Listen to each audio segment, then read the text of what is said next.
ఎవరైనా కన్నెత్తి చూసినా నోరెత్తి మాట్లాడినా మర్యాద దక్కదు. జాగ్రత్త. బాబు, ఆ అమ్మాయి పేరేమిటో, అమ్మాయిని ఎక్కడి నుంచి తీసుకొచ్చావో ఎవ్వరికీ తెలియదు. పెళ్లి కాని ఆడామగా కలిసి ఉంటే ఎవడో ఏదో కోస్తాడు. అందుకని ఎంతమందిని ఎంత అంటావు, ఎంతమంది నోరు మూయిస్తావు?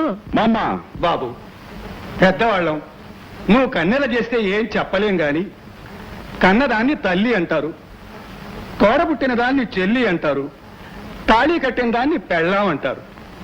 ఈ మూడు కాని దాన్ని ఏమని పిలవాలో నువ్వే చెబితే ఈ పేటంతా అలాగే పిలుస్తుంది. బాగా ఆలోచించుకొని చెప్పు బాబు.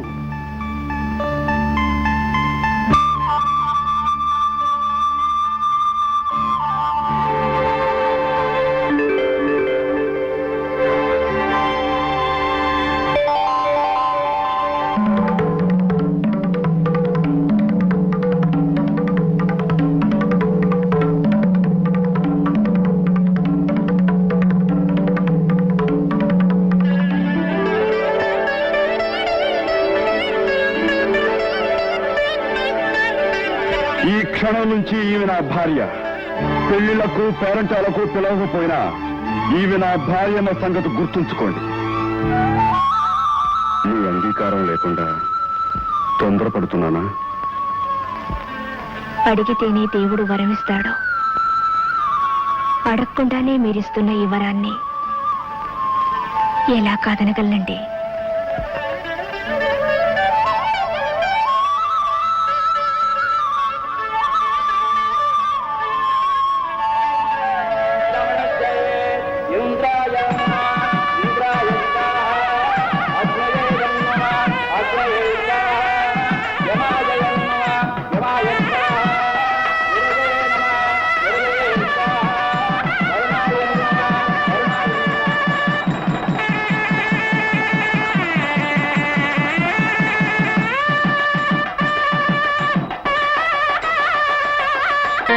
కళ్ళకు వెలుగే వచ్చింది,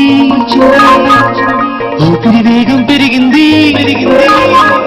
గొంతుకలో తడియారింది, ముచ్చమటల్లో ముంచింది,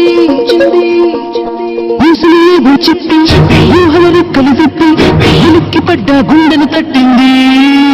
గుండె జల్లుమంది.